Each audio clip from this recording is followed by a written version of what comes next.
In this video, I'm going to talk to you guys about 10 reasons you are not a leader yet. Let's jump straight into the video. Number one, you wait for permission instead of taking initiative. You're still asking, is it okay if I fill in the blank, right? While leaders are already executing, solving problems, and creating new opportunities. Leadership starts when you stop needing approval to move. Leaders ask for forgiveness, not necessarily always asking for permission.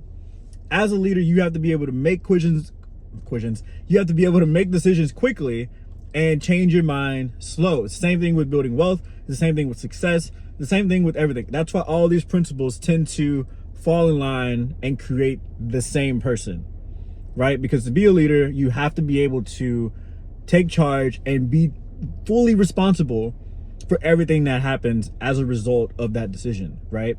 Number two, you care more about being liked than being respected. That's a huge one, especially in the day and age we live in now, this modern era of social media and this and that, and likes and blah, blah, blah. Everyone wants to be liked nowadays. They don't care about being respected. They just want to be liked. They want people to see them. They want the attention.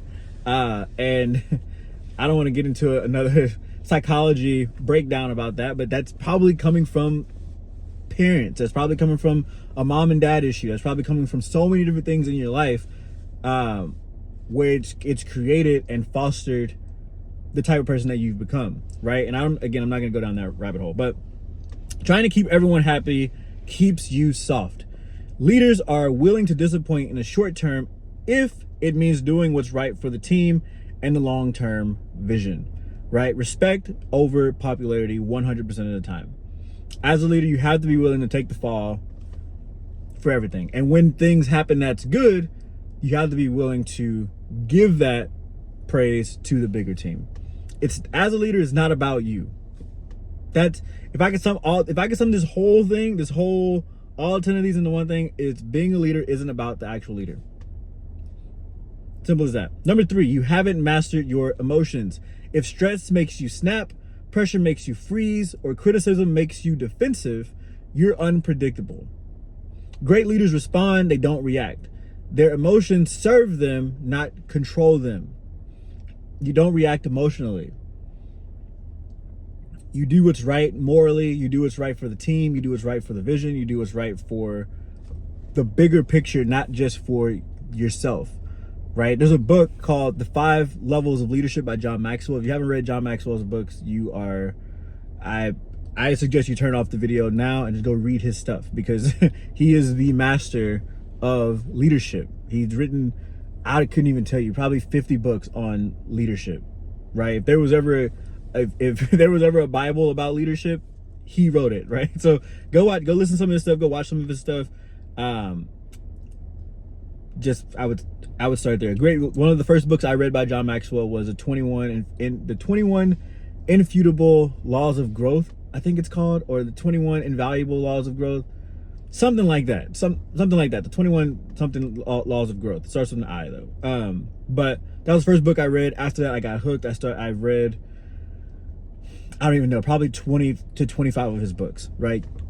Highly recommend it. Go check it out. Number 4, you avoid hard conversations. You sweep problems under the rug instead of addressing them head on. Leaders are direct. They confront poor performance, set clear expectations, and hold standards, even when it's uncomfortable. Let me add to this, even when it's for yourself. What I see is that there's a lot of positional leaders out there that think because they have a title that they are leaders, and you're not. You just were put in a position to manage or boss people around. Being a manager doesn't necessarily equal being a leader. Let me take these glasses off because I feel like I'm causing too much of a glare. Being a manager or being a boss at a job doesn't mean that you're a leader. It just means that they've put people under you. You're a manager. Managers, again, managing doesn't necessarily equal leadership. And so you confront poor performance, not just in other people, in you, right? You set clear expectations, not just in the people who follow you, but in yourself, right? What do you even expect from yourself, right? And you hold standards. not just for other people, but for yourself. Are you the example? Are you leadership is spelled EXAMPLE. If you're not doing the stuff that you're setting out for other people to do, you're not a leader. Straight up. Number 5, you don't consistently outwork everyone. Leadership isn't a title. It's demonstrated through your effort. Leaders are the first in, the last out, and always operating at a high standard. If you're coasting, you're not leading. Again, leadership is spelled EXAMPLE. You have to be doing the stuff that you're wanting everyone else to do. Don't ever ask someone to do something that you're not willing to do as a leader.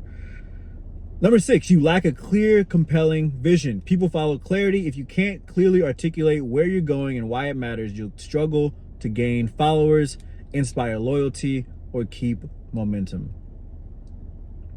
Number 7, you crumble when criticized. Feedback feels personal to you, so you either get emotional or retreat. Leaders see criticism as data, using it to sharpen their performance, grow thicker skin, and become more effective. Number 7 is huge because, again, we live in a positional leadership era where there's more positional leaders than there are actual leaders.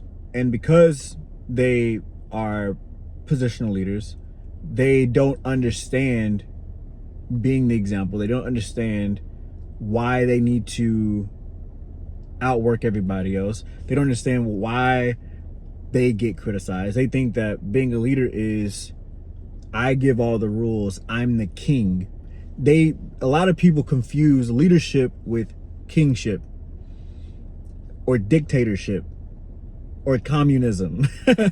And that's not what it is.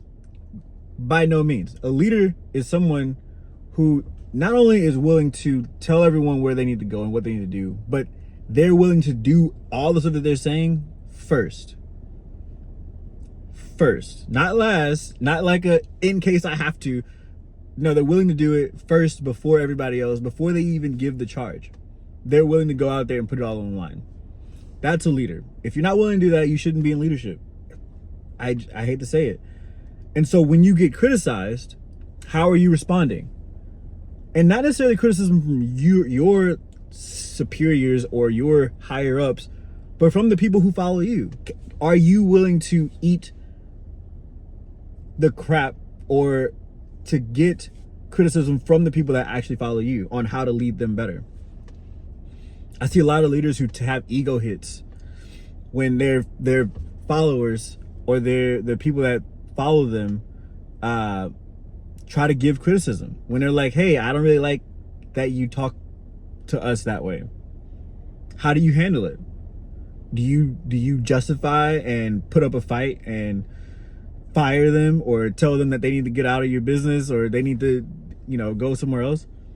Or do you genuinely sit down and you think about the way that you are making people feel and go, I probably could have said that better, and then go learn how to go say it better versus just going back in a situation next time and doing the same thing again, right?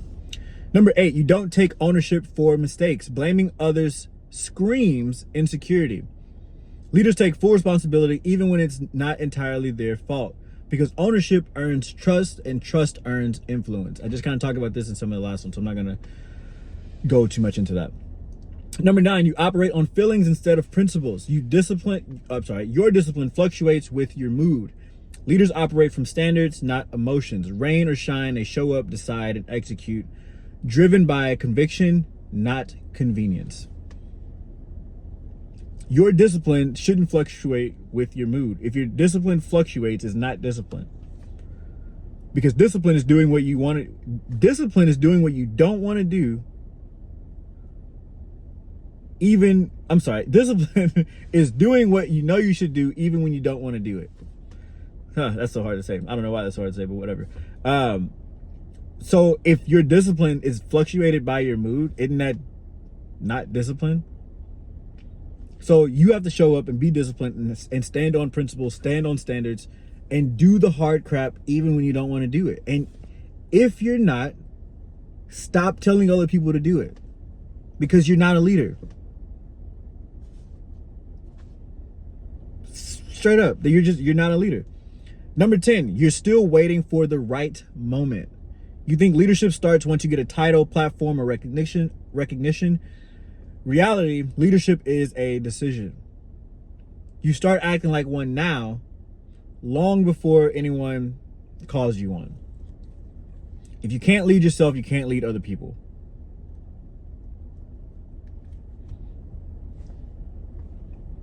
If you can't lead yourself, you can't lead other people. And so these are, again, these are the 10 things that are stopping you from being a leader, right? Number 1, you wait for permission instead of taking initiative. Number 2, you care more about being liked than being respected. Number 3, you haven't mastered your emotions. Number 4, you avoid hard conversations. Number 5, you don't consistently outwork everyone. Number 6, you lack a clear, compelling vision. Number 7, you crumble when criticized. Number 8, you don't take ownership for mistakes. Number 9, you operate on feelings instead of principles. And last but not least, number 10, you're still waiting for the right moment. Go ahead and like button, subscribe to the channel, comment below which one of those stand out the most to you, and I'll catch you guys on the next one. Peace. In this video, I'm going to talk to you guys about 7 things that are keeping you poor and unhappy. Let's jump straight into it. Number 1, you chase dopamine, not dividends. Straight out of the gate, you're chasing emotions, and emotions are fleeting. You're not going to create wealth by doing that. You're just going to frustrate yourself. You're just going to keep yourself where you are, because emotion is this ever-changing thing that when it's high is high, when it's low is low. You don't want to live your life like that. Every card swipe gives you a short-term high, but no long-term payoff. The rich chase the feeling of ownership, not impulse. Get rid of the impulse, chase discipline, chase systems, chase things that are going to happen every single time, no matter what, and you don't have to really worry about it. You can live your life doing what you actually want to do. Number 2, you solve boredom with spending. Trips, gadgets, and treat yourself moments are your entertainment. Wealthy people solve boredom with creation, not consumption. Whew, that's a good one. Trips, gadgets, and treat yourself moments, like waiting for the weekend, going on that one cruise that you just want to go on so bad, going out of town and going to the mall and doing stuff that, you know, right now is going to give you this sense of high, but it's fake. It's not even real. You're not even high. You just jumped.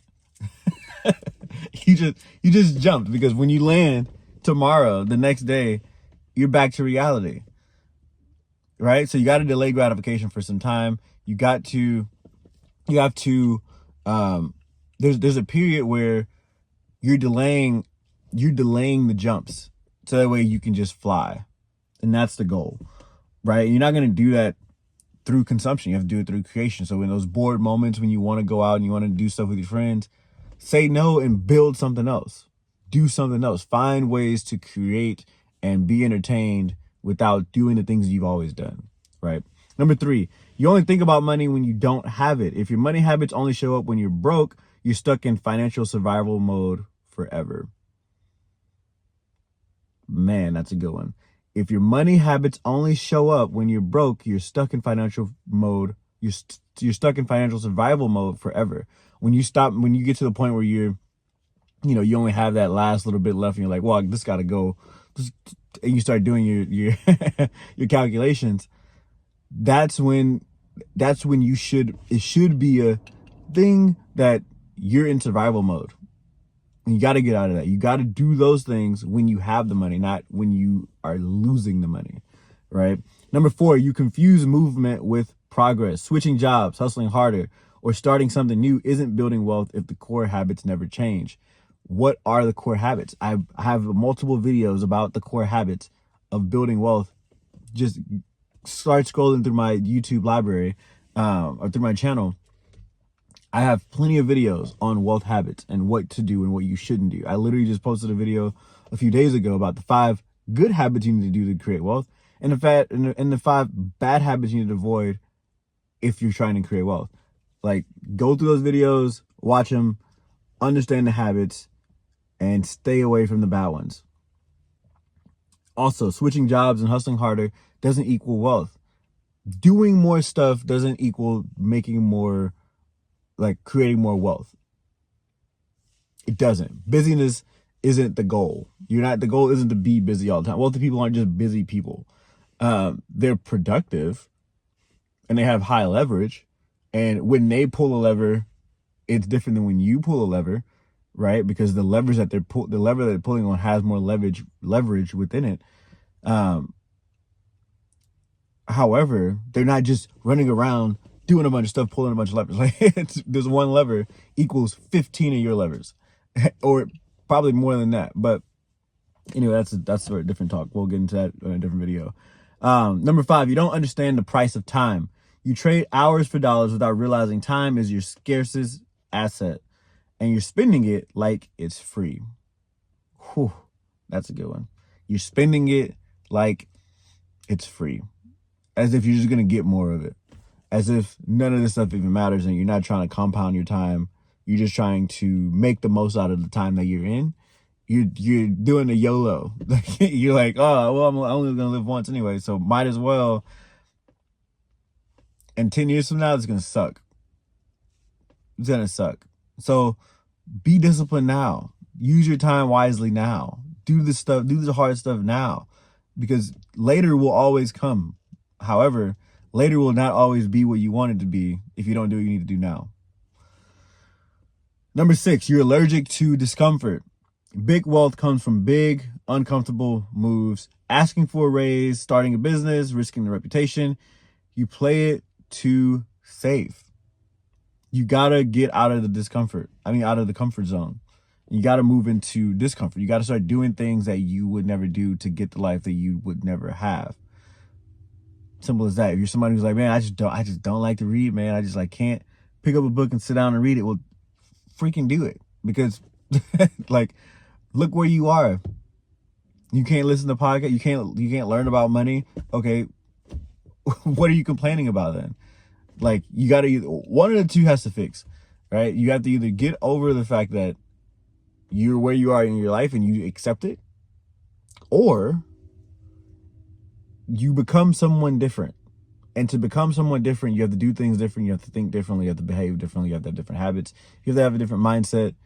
Everything has to be different, and it's going to be ugly in the beginning. Everything has a J curve. You're going to start off here, and what's going to happen is you are going to be excited, and then you're going to realize that you're going down to go back up. You're here on the J. So if a J goes like this, look, if a J goes like this, you're on that little ledge, and you have to jump down to go up. That's just the harsh reality of everything you're going to do in your life. If you want to go become a basketball player right now, first thing you have to do is realize that you suck. That's it. And then through sucking, you'll start to realize, man, I really need to get better at shooting. I really need to get better at dribbling. I really need to get better at understanding the rules of basketball. I didn't even know how in shape these guys were. I need to start getting in shape. The first thing you do is realize how much off the imagination you have in your brain is from the reality. And so when you jump, you go down, and that down section is where you make the decision of, is this worth it? And if it is worth it, you keep going, you learn the things you need to learn, you keep moving. If it's not worth it, you go to something else. And this is where a lot of people do. They start something, they jump down, they realize, oh, this sucks, and then they go to something else. They jump down, they realize, oh, this sucks, and they go to the next thing. Eventually, if you want to succeed in anything outside of your comfort zone, you're going to have to jump down, you're going to have to realize it sucks, and you're going to have to keep going anyway. Last but not least, number 7, you've outsourced your financial thinking to society. Ooh. You let trends, ads, and social pressure like your parents decide what you buy, where you live, and what success looks like. The financial slavery with a smile. Trends and ads, I don't really hear too many people having problems with that. But social pressure is one of the biggest dream stealers I've seen in my entire life. Where people are like, Mom, what should I do? Dad, should I date this girl? Should I? And their parents aren't even where they want to be in life. Their friends aren't where they want to be in life, yet they're asking for approval from other people. And none of this stuff match their goals. You know why? Because they don't even have goals. They're just, should I Should I eat the? They live their life like choosing between a hamburger and a steak at a restaurant. Like, should I? Which one do you? Should I do this or should I do this? I don't really know. But that decision alone should be based on a diet. But they don't even have a diet, so they're just, should I hamburger steak? I'll go with the hamburger. It tastes better. It'll fill me up. Plus, I'll get French fries. Like, that's how people run their life, and it's crazy. It's one of the craziest things to me. I've never understood that. Even as an 18-year-old, I was always like, my mom has no clue what she's talking about. Like, whatever. Anyway, these are the 7 things that are keeping you poor, especially number 7. Again, these are: you chase dopamine, not dividends. Number 2, you solve boredom with spending. Number 3, you only think about money when you don't have it. Number 4, you confuse money. I don't know why I keep doing that. You confuse movement with progress. Maybe I'm just moving too fast. Number 5, you don't understand the price of time. Number 6, you're allergic to discomfort. And number 7, you've outsourced your financial thinking to society and your parents. And so if you like this video, hit the like button, comment below which one was your favorite, and subscribe to that channel. Subscribe to this channel if you haven't already. Peace. Catch you guys in the next one. In this video, I'm going to talk to you guys about 9 reasons that you're still broke from an unorthodox point of view. Let's go ahead and jump straight into it. Number 1, you're addicted to struggle. You subconsciously believe money must be earned the hard way. So you reject ease, automation, or scalable income out of guilt or pride.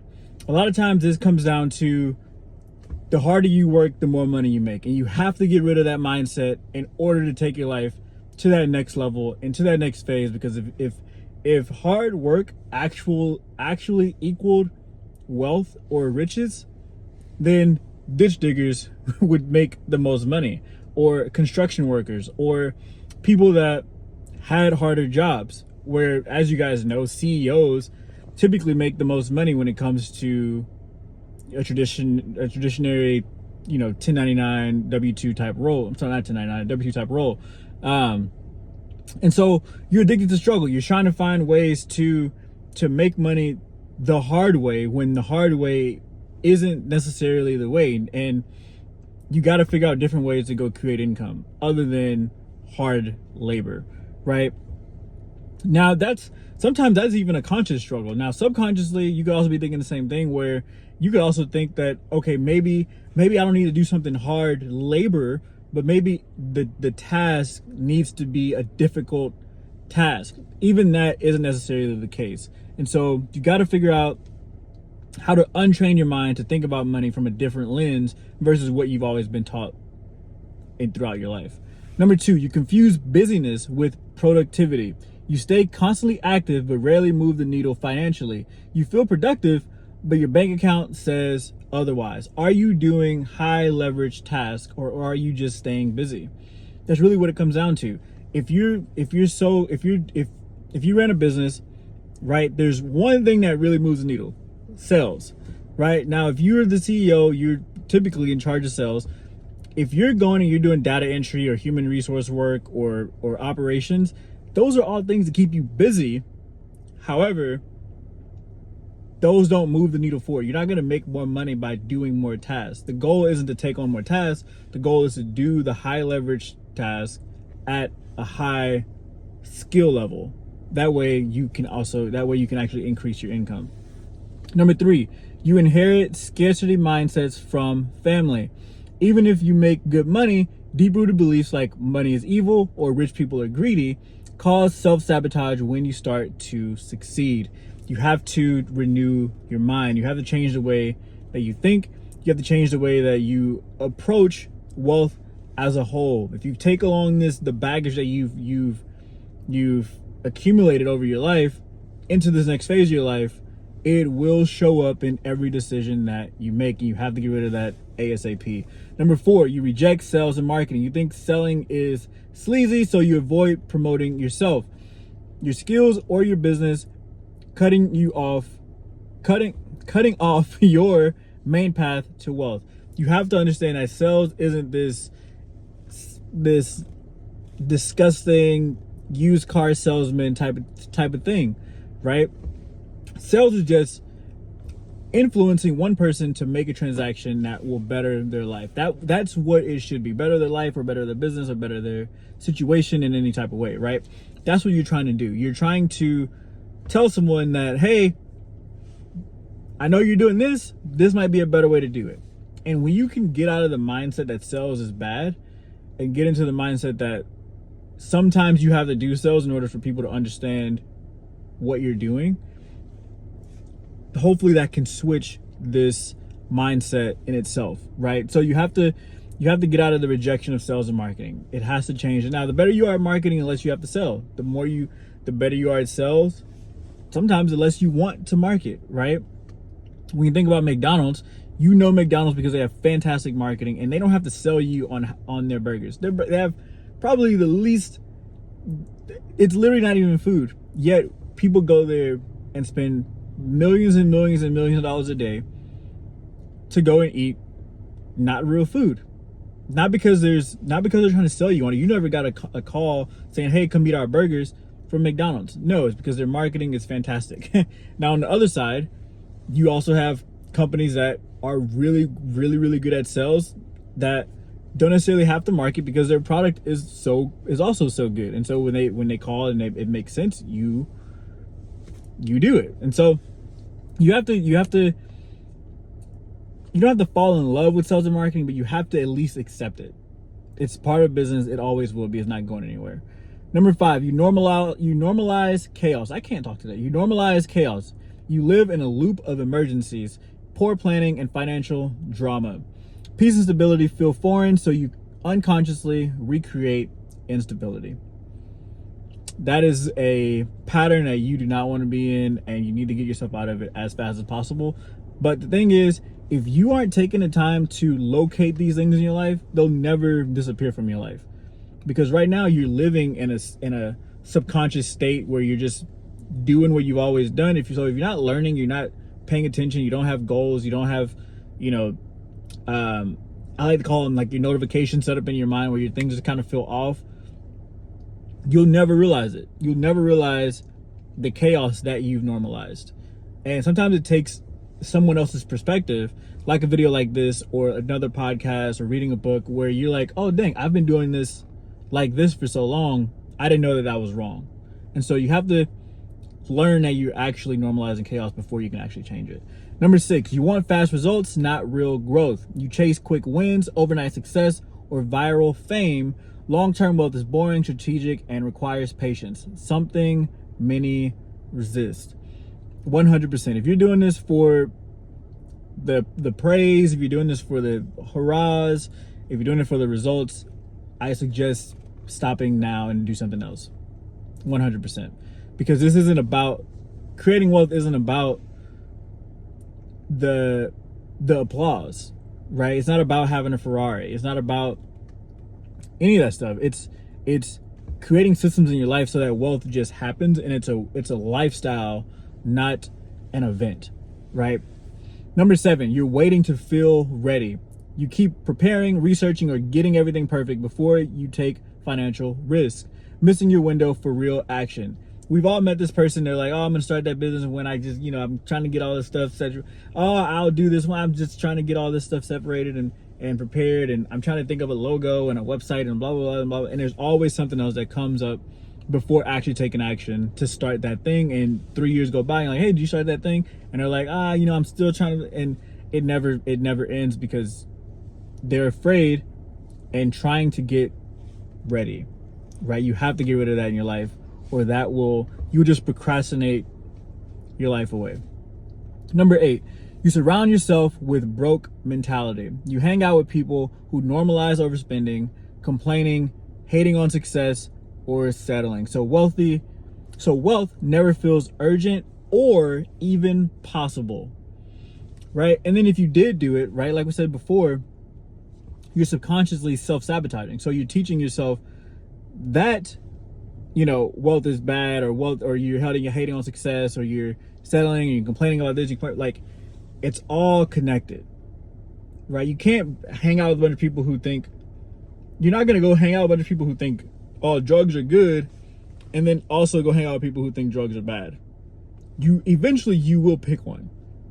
And typically, because our natural inclination is to sin, we will go with the bad one because it technically most of the time feels better, right? So when it comes to stuff like even this, hanging around people with broke mentality sometimes feel better than hanging out with someone who doesn't have it, because it's all your natural fleshly desires all at once. And so people are like, oh, you don't just spend that. Let's go like get some fast food. Like, let's just go eat real quick. Naturally, that feels better because you want the food. You're hungry right now and you want to eat. So naturally, not that that's a sin necessarily, but naturally you'll want to do the thing that broke people would choose to do, right? And so last but not least, number 9, you tie your worth to sacrifice, not results. You feel like you have to suffer to deserve money. So anything that brings in money without pain feels wrong, even if it works. And this is where a lot of people, I always hear, if it's too good to be true, it is. And that depends on your perspective and your perception, right? So if it's too good to be true, okay, well, what's true according to you? Because obviously we all kind of come from different backgrounds, different beliefs, different this, different that, where someone who's grew up with money their whole entire life think, oh, I can go make money starting a business doing this and I can do it easily. That might be true for that person, but someone else who grew up with a poor mentality, they grew up with broke parents, etc., they may not see that as easy. And his perception is reality, or perspective is reality.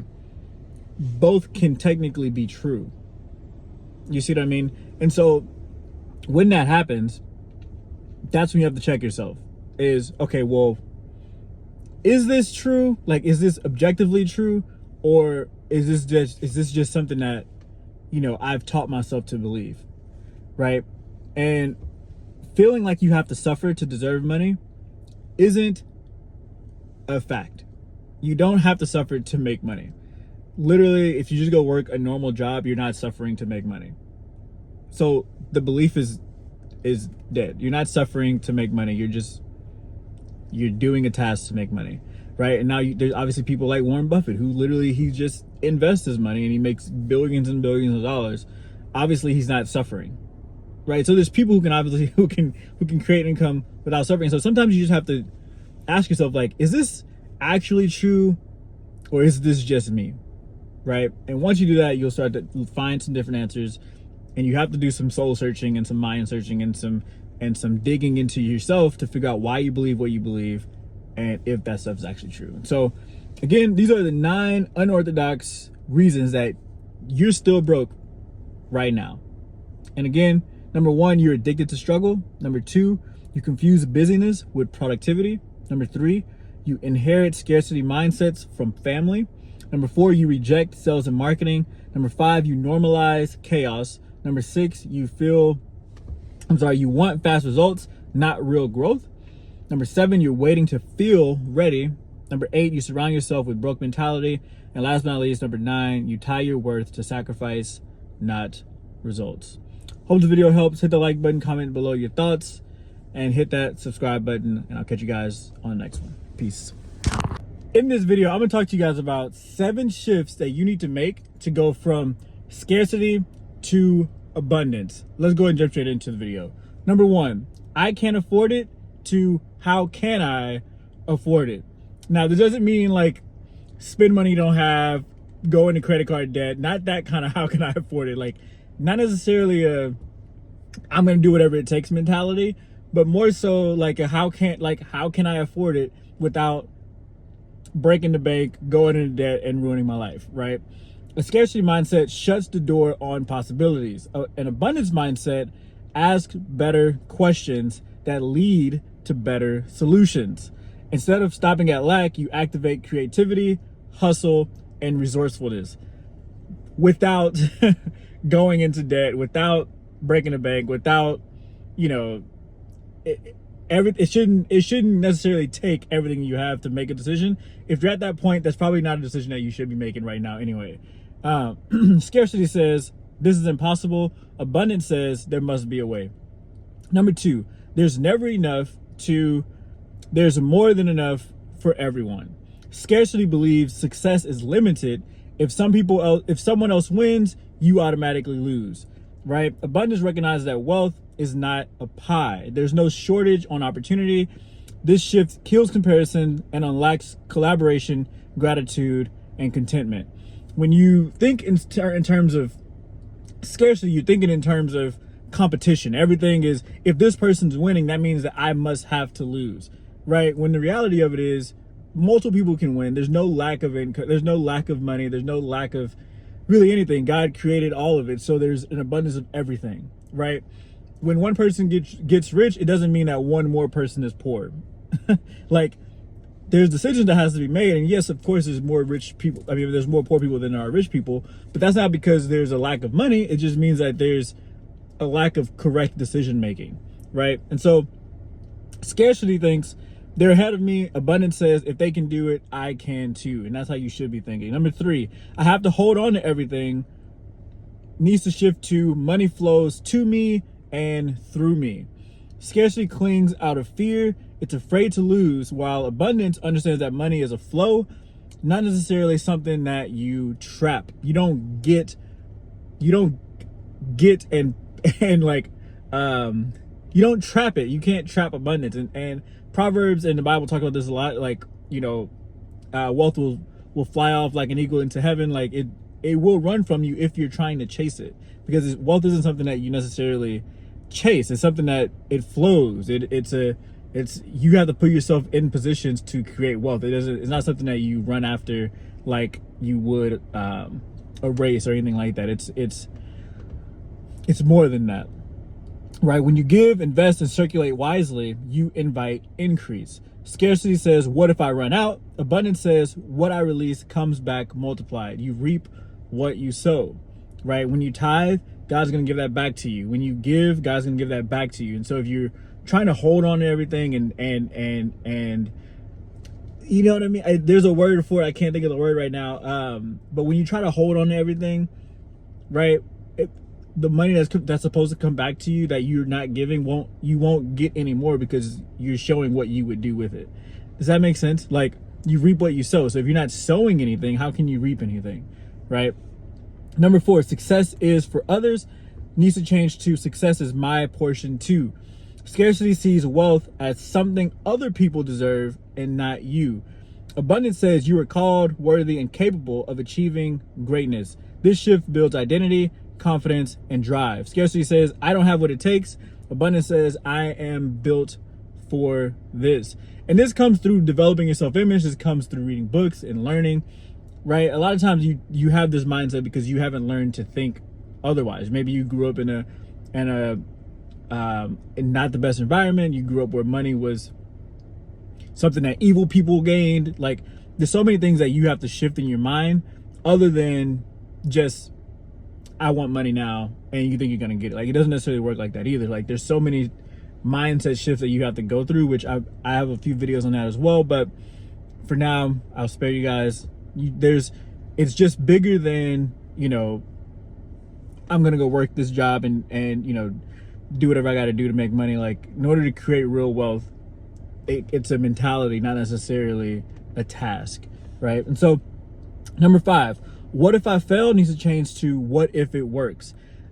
I have a saying that I stole from Russ, the rapper, actually, and he says, I'd rather do the oh well than the what if, right? Same here. A lot of times we hold ourselves back because we always think the worst, right? And we're like, oh man, what if I would have just did that? Well, what if it actually works? Like, what if it actually, there's also the what if it doesn't work, but at least try something. And then if it fails, at least you know that that's not a solution to the problem. At least you can mark that one off the list and you can try something different, right? But what if the next one works? What if you doing it slightly different? What if it took you that one failure to find this one solution, right? Scarcity makes you overthink, hesitate, and avoid action. Abundance sees risk as necessary and focuses on the reward. This shift leads to momentum, growth, and bold decisions. Scarcity says, let's wait until it's safe. Abundance says, let's move and figure it out on the way. Do the oh well, not the what if. Right? Number 6, I need to survive needs to go to I'm called to thrive. Now, your mind is designed to survive, not to thrive. Right? You're wired to do what it takes to live. Right? Where in order to thrive and in order to build wealth, you have to change your mentality. You have to change the way you think. You have to change these things manually or consciously in order to think like someone that is wealthy, right? Scarcity keeps you focused on bills, obligations, and emergency, while abundance empowers you to build wealth, take dominion, and live on purpose. You stop playing defense and you start designing your life. Scarcity says, I just want to get by. Abundance says, I want to create overflow for generations. Two totally different mindsets, two totally different directions in life, right? If you're trying to build long-term wealth, you're gonna make better short-term decisions. Simple as that. But if there is no long-term goal, you'll make terrible long-term decisions short-term decisions, because who cares? There's nowhere you're going, right? And last but not least, number 7, money is hard to get, needs to change to value creates wealth. Scarcity believes money only comes through struggle. Abundance sees that money follows value, and value can be created, scaled, and multiplied. This mindset turns you into a problem solver instead of a money chaser. Scarcity says making money is hard. Abundance says money comes easily when I solve real problems. The most successful people in the world are the people who solve the biggest problems, right? This iPhone, this is $1 billion company simply because they solved a problem that other phone companies couldn't solve. And I don't know what that problem is, right? I wasn't an adult when, the iPhone was created, so I don't know what the big problem was with the other phones, but obviously it was a problem because this right here is the only phone that's really around outside of the Samsung phones, right? No one's going around with Blackberries and doing the whole thing. Same thing with vehicles, right? If you look at who invented the car, like, people wanted to get around faster and further, right? They didn't have time to keep doing the same old, horse and wagon, whatever they were doing at the time. And so they invented something that solved the real problem. Therefore, multi-trillion dollar industry, right? Social media. There's so many different industries that you can get into and solve real problems, and those real problems pay big money. And when you can solve big problems and that pay big money, you create wealth for yourself, and then you find a way to systematize it, and you put it on the flow, and then there you go. So I suggest, instead of chasing money, chase big problems and solve them, and then money will come to you naturally. And so again, those are the 7 mindset shifts that need to change in order for you to go from scarcity mindset to abundance mindset. I hope you like this video. Comment below what you guys thought about the video, and I'll catch you guys on the next one. Peace. In this video, I'm gonna talk to you guys about 20 habits that the filthy rich have in common. Now, these are the habits that build real, sustainable wealth over time. So let's go ahead and jump straight into the video. I'm gonna move pretty quick on this, so bear with me. Number 1, they live below their means. And you can kind of get a pattern here. I've said this pretty much in every video I've done. They live below their means. Wealthy people don't look rich, they are rich. They spend less than they earn and invest the rest. Simple as that. Don't try to overcomplicate it.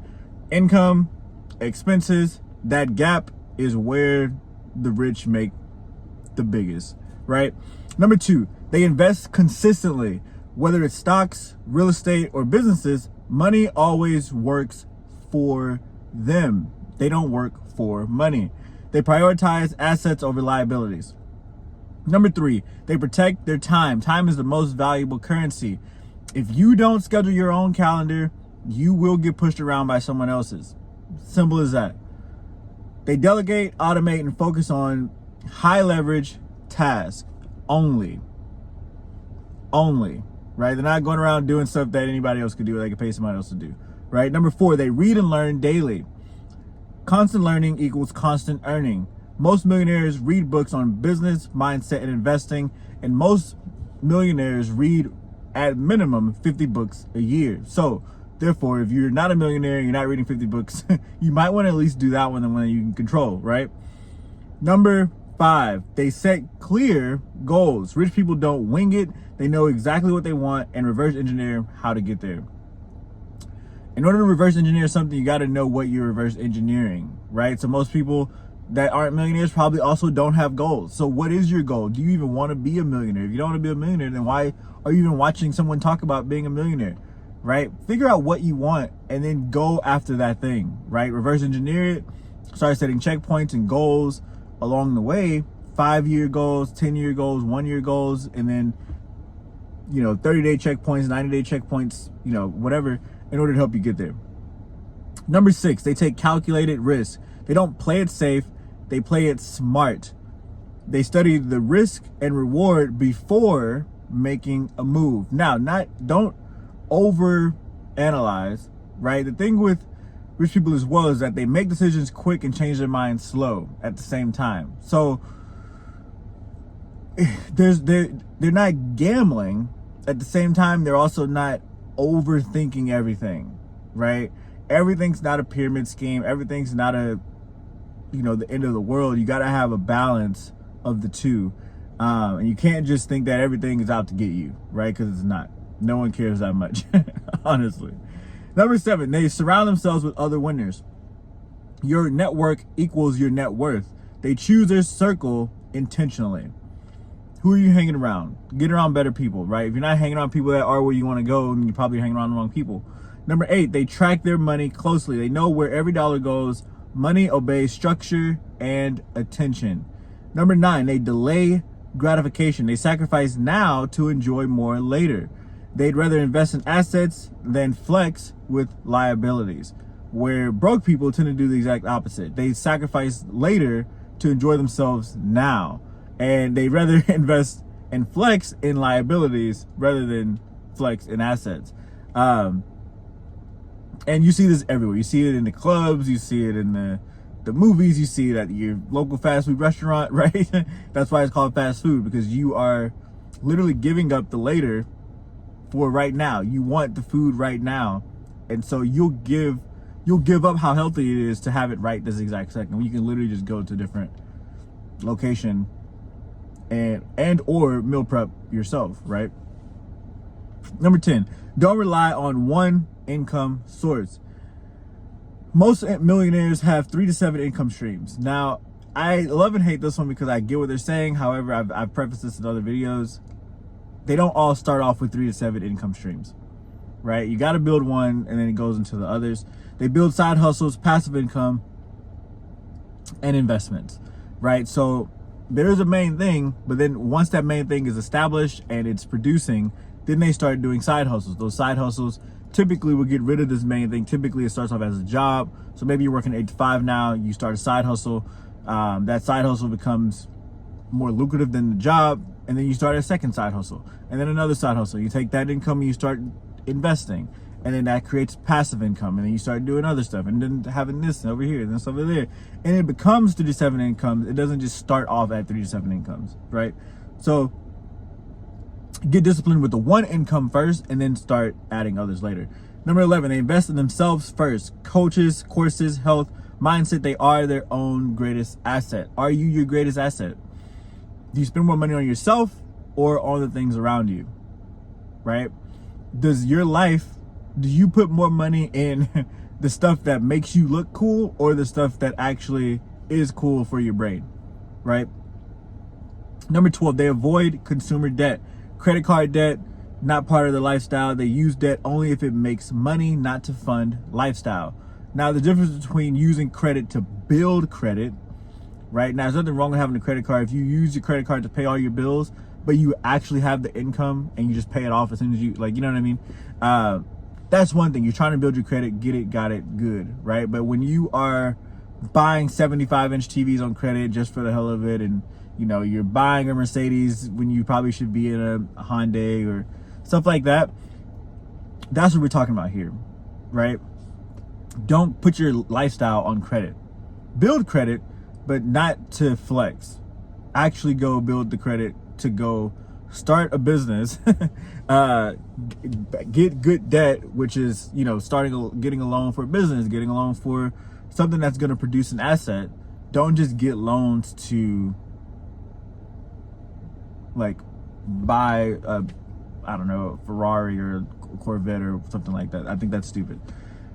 Number 13, they stay calm during financial storms. While others panic, they strategize. Emotions don't drive their money decisions.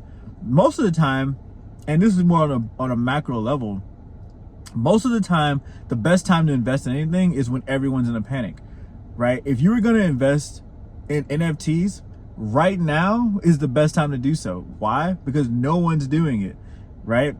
When was the best time to invest in the stock market? When it drops. Because it's like, if you're going to do it anyway, you're basically getting a discount on everything, right? And that's how you got to think of it.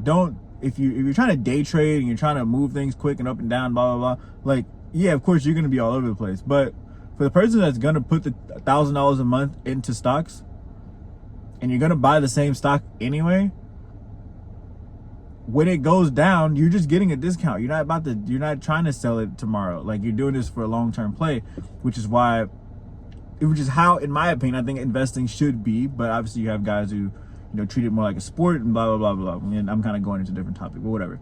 Number 14, they think long-term. They focus on 10-year plays, not 10-year plays. They focus on 10-year plays. I kind of like put plans and plays together, whatever. They focus on 10-year plays, not 10-minute dopamine hits. Legacy over quick wins. Number 15, they wake up early. Mornings are sacred for focus, planning, and momentum.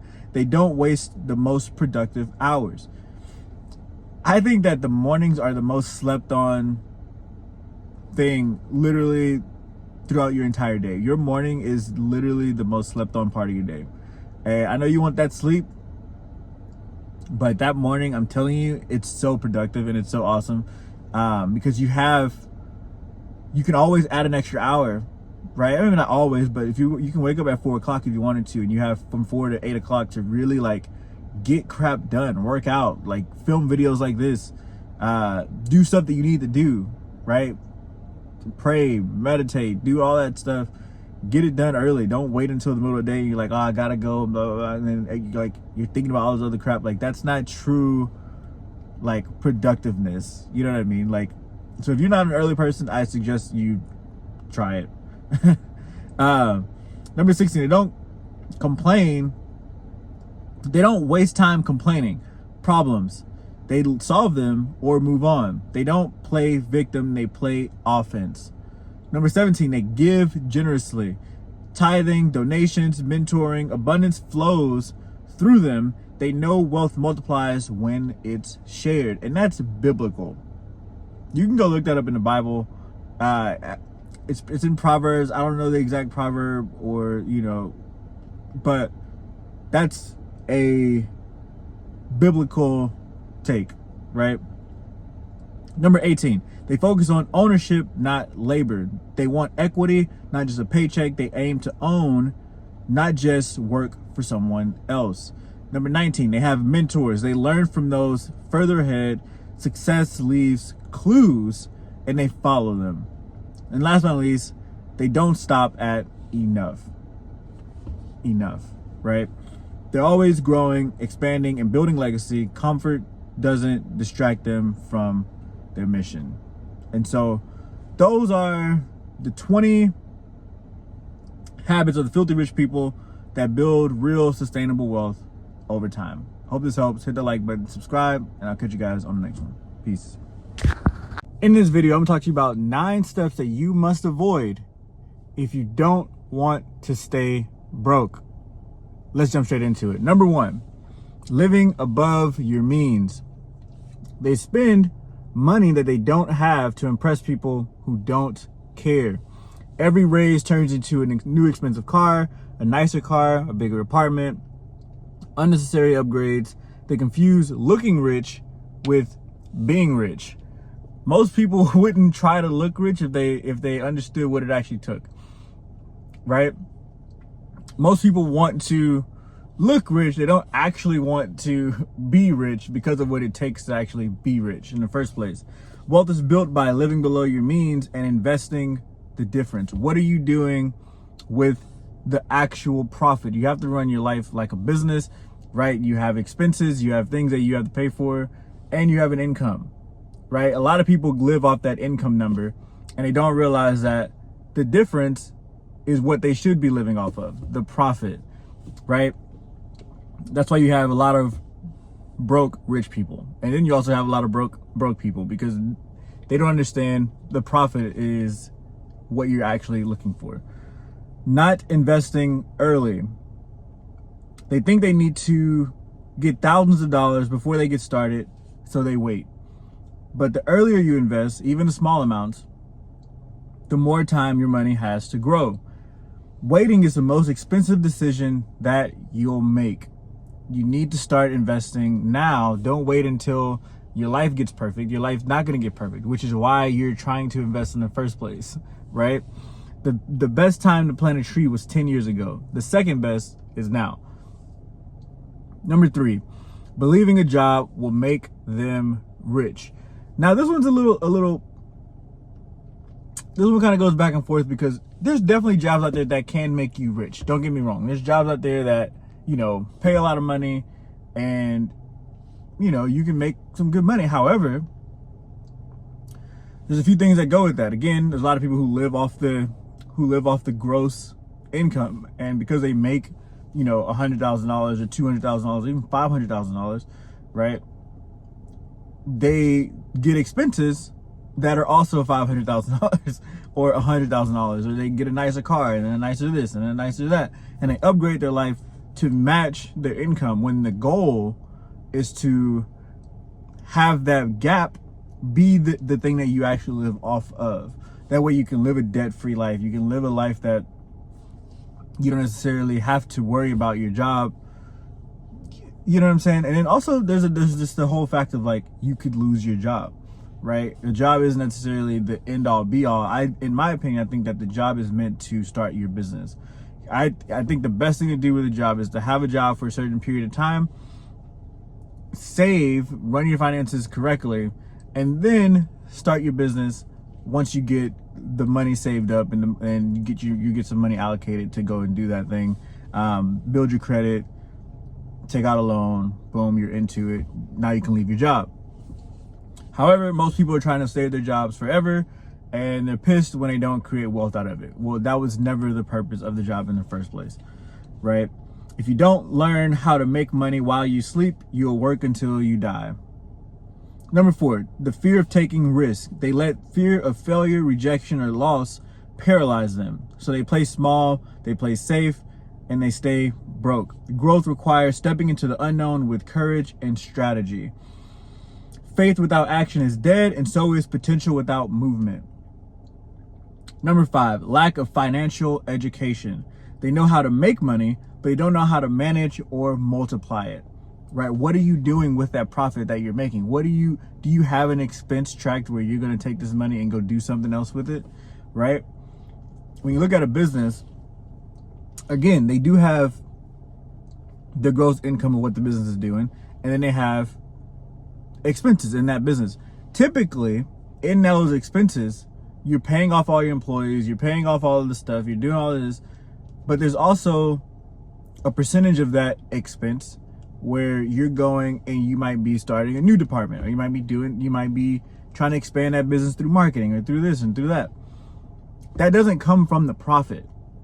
That comes from the expenses that are allocated already. The profit is for the business owner. That's why they started the business in the first place. You know what I'm saying? So when you're doing all this, like, you got to have a way to manage the money and multiply the money that you're making within your expenses, right? And still have a little bit left over. Most of you guys are going to probably need better jobs after you watch this video. They avoid learning because it feels overwhelming or boring. But what you don't know about money will cost you more than you think. Number 6, listening to the wrong people. They take advice from people who are struggling financially themselves. They trust broke friends, comfortable coworkers, or negative family members and wonder why they're not progressing. You need mentors, not just opinions, especially when your future's on the line. 1000%. Find somebody that understands wealth creation or money or finances and get with them and ask them to help you. If you have to pay them to help you, but figure out a way to get help from those people. Number 7, chasing quick money. They fall for hype, crypto flips, day trading, schemes with no real skills behind them. They want shortcuts, not structure. But anything gained too fast without wisdom usually fades just as fast. Wealth is a result of long-term thinking, not short-term chasing. 1000%. Now, there's nothing wrong with crypto flips. There's nothing wrong with day trading and, stuff like that. It just shouldn't be the means that you're using to create wealth, right? If you want to go take, 5% of your income and go do stuff. Like, there's no one's telling you not to go have fun and go do things that you love, even if it is quick, money flipping, or like if you go do those what is it called? Not tick pick, but like those apps where you can gamble on basketball games, stuff like go do that kind of stuff if you have the extra money to do so. But don't make that the means of how you plan on creating wealth. Like that's all I'm saying. Number 8, no discipline. They start budgeting, saving, or building something, but they give up when it gets hard. They chase motivation instead of mastering consistency. They let emotions make financial decisions. Discipline is the quiet force behind every wealth story you admire. You gotta have discipline. Discipline is in every story, even if it doesn't have anything to do with wealth. It's in every sport. It's in every genre of music. It's in every task. It's in every business. Discipline has to be there, or else it's not gonna work. Last but not least, number 9, no vision for the future. They have no clear picture of where they want to go financially. There's no goal in mind. You haven't sat down to write out why you're even doing this stuff in the first place. No goals, no timelines, no legacy plan, just autopilot. And without a target, they drift toward debt and regret. Wealth starts with vision. If you can't see it, you won't build it. After watching this video, I hope that you sit down and you take a second to envision the life that you actually want to go create for yourself, whether that's working your job for the rest of your life, whether that's, creating wealth, whether that's just getting rich to the point where, you're still at your job, but you're making more money, or at a different job, you make more money. Figure out what you actually want. And not only just right now, figure out what you want 5 years from now, 10 years from now, 20 years from now, right? I don't create these videos because I just like to create videos. I create these videos because this is part of my wealth building plan, right? This is something that once it's built, there's a foundation and you can build on top of it, and the income comes in, whether you are, the income comes in based on work you did a long time ago, right? So therefore, doing a YouTube channel for me makes sense, right? I don't like to do things that aren't productive. And so I understand that no matter what job that I may have at any point in time, the job could literally vanish. There's a lot of businesses that go out of business and get bought out by another company. There's a lot of businesses that just go out of business because they went out of business. There's a lot of businesses that, start firing employees. There's a lot of businesses that do a lot of things that are out of your control. Right? And sometimes they're in your control and you're just not doing a good job at the job. Like, you usually get fired. It is what it is. If you look at your resume and your job history says it's spotty, you should probably be looking for another way to go create wealth, or just to make money in general, right? Maybe a job isn't the thing for you, and so you're doing the wrong thing. But anyway, I don't want to get into that because I'll go into a whole another 10 minutes. But anyway, the 9 traps that you must avoid. 1, living above your means. Number 2, not investing early. Number 3, believing a job will make you rich. Number 4, fear of taking risk. Number 5, the lack of financial education. Number 6, listening to the wrong people. Number 7, chasing quick money. Number 8, no discipline. Number 9, no vision for the future. I hope this video helps. If it did, hit that like button, comment down below your thoughts and which one was your favorite, and hit that subscribe button so that way you guys are staying tuned with the next video, because I drop videos pretty much every single day. So catch you guys on the next one. Peace. Here are 7 daily habits that wealthy people practice that set them apart and keeps them growing in their life and in their finances. Let's get straight into it. Number 1, they read and learn every single day. Every single day they read and learn. Most wealthy people read 30 to 60 minutes daily. The topics that they read aren't just fantasy, fiction, none of that crap. Personal development, finance, leadership, biographies, or their specific industry. So they're either learning about how to develop their own specific mindset, or they're learning about how to apply the specific mindset they have to the industry that they're in. Why? Wealth is attracted to wisdom. You attract wealth, you don't chase wealth. The more you learn, the more you earn. Number 2, they plan their day with intention. They don't wing it. They review their goals, prioritize their top 3 tasks, and schedule their time. This helps them stay this helps them stay productive, not just busy. Let's go back. They review their goals. 1, if you don't have goals, you can't review goals. So set your goals. Where are you going? What do you want your life to look like? Write out the vision. What are we trying to accomplish? Prioritize your top 3 tasks for today, right? So if you don't have a goal, then you don't have tasks. If you don't have tasks, then you're probably not doing anything related to what you want, where you want to go in life, right? So what are the top 3 tasks you need to get done today to move yourself forward? And then schedule a time to do them. So if you don't, so 1, figure out where you're going, prioritize your top 3 tasks, get them done. But in order to get them done, you need to schedule them, because if you don't schedule them, you'll be pushed around by other people, other things in life. You'll be emotional because there's nowhere where you're saying, oh, I'm going to do this at this exact time. You'll just procrastinate everything, and you won't do this on a consistent basis. It'll be an emotional roller coaster. You need to schedule this stuff out so that way it's set every single day. Number 3, they protect their mindset. They practice gratitude, affirmations, or prayer to start the day strong. They guard what they consume, limiting negativity, drama, and distractions. And last but not least, they surround themselves with high-level conversations and mentors. What goes in is what comes out, right? What the heart is full of comes out of your mouth. What is your heart full of? What is your mind full of? Are you constantly just watching, I don't know, just stupid crap on TV all day, and so therefore when you talk, stupid crap comes out, right? In order to make these videos, what do you think that I consume? And if that answer is obvious to you, then apply that same logic to your life. What type of person do you want to be? Find that out, and then when you find that out, that's the type of stuff that you need to consume, right? The reason why you spit out what you spit out now is because that's what you typically consume. So you have to stop consuming that and start consuming the stuff that you actually want. Number 4, they exercise and take care of their body. Energy equals money. A sharp mind needs a healthy body. Whether it's lifting, running, or walking, movement is a daily non-negotiable. Many also focus on sleep, nutrition, and hydration. I think that's pretty self-explanatory. Watch what you put into your body. Stop sitting around.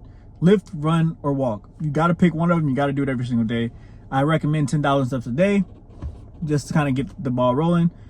Many focus on sleep, nutrition, hydration. You're not gonna build your way to wealth and then you're just, staying up till 2-3 o'clock at night every single morning, or every single morning. It's not gonna work. It's just not gonna work. Yeah, it might work for the short period of time if you need to do it for a week or two and you're just grinding. But most of you guys aren't grinding, so you're just playing video games. So let's be real with ourselves. Number 5, they track their money. Wealthy people check their accounts, track spending, and monitor investments consistently. They don't fear money, they master it. Budgeting, saving, investing, and scaling income are daily conversations. Most people are afraid to even open the app, let alone master what goes on with it. When's the last time you opened your finances, you opened your bank app and just looked at the money that was in there and said, whoa, where is this going? Why is it going there? And what can I do about it? Number 6, they take action fast. Wealthy people don't overthink, they move. They make decisions quickly and adjust as needed. Action beats perfection. Clarity comes from doing. I run across so many people that try to plan and perfect and do all this crap instead of just hitting the accelerator and steering as you go. You'll never get anywhere if you're so focused on making everything perfect. You have to just go. It's so much easier to steer a car when the car is moving. It's so much easier to turn a car around. So if I live in Texas, if I'm going to New York, I have to go east. But what if my car is parked west? What do I need to do? I need to press the accelerator and turn the car around and go east. Most of you guys, though, you sit there and you think about how to turn the steering wheel around, how many stops I need to take to get from here to there. Just hit the accelerator and turn around, and we'll figure all that other crap out as we go. That's what you guys need to do. You either hit the accelerator and turn around. That's it. And last but not least, number 7, they focus on long-term goals. Every day they think about the bigger picture, legacy, freedom, and impact. Their choices today are aligned with where they want to be in 10 to 20 years. Not 10 to 20 days, 10 to 20 years. Patience plus discipline equals sustained wealth. Man, that was a good one. That was a good one. Let's go over these one more time. Number 1, they read and learn every single day. Number 2, they plan their day with intention. Number 3, they protect their mindset. Number 4, they exercise and take care of their body. Number 5, they track their money. Number 6, they take action fast. Number 7, they focus on long-term goals. And those are the 7 daily habits wealthy people practice that sets them apart and keeps them growing. Hope that video helps.